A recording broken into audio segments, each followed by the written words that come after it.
Hello friends, so in this video we will make a Python program to find the LCM of any number. So for this first we need to make a user input command of two numbers. So let them be x and y.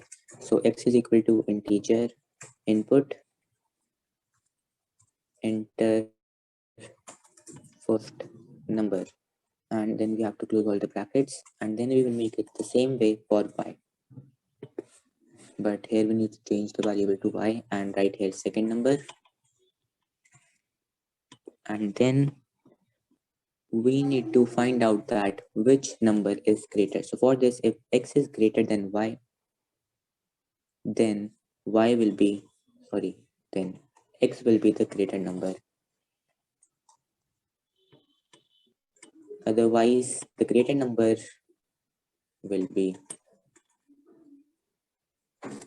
y. So next, we need to make a range.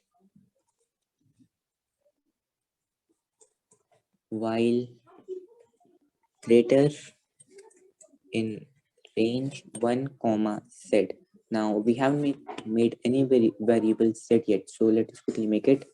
Z will be x into y plus 1. This is because the LCM of any number cannot be greater than the product of the numbers, and I am adding 1 to it because in range the last value is not counted.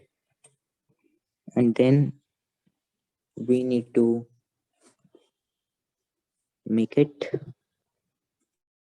like if greater divides x and gives the remainder 0, and the same way for y because it must be a common divisor of x and y.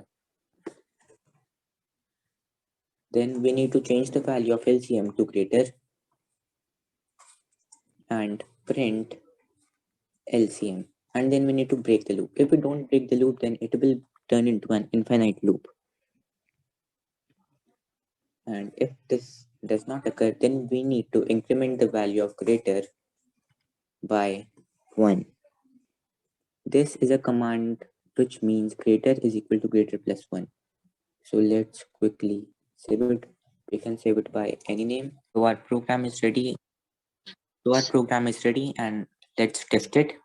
I will take small examples first, like 12 and 6, and the LCM is 12. Now let us take some big examples like 24 and 27. The LCM is 216. We can take even bigger examples like 343 and 14, and the LCM is 686. So that's all for today's video, and we will meet in the next video. And subscribe so that you can get all the notifications, and you can find the code link in description. Thanks for watching.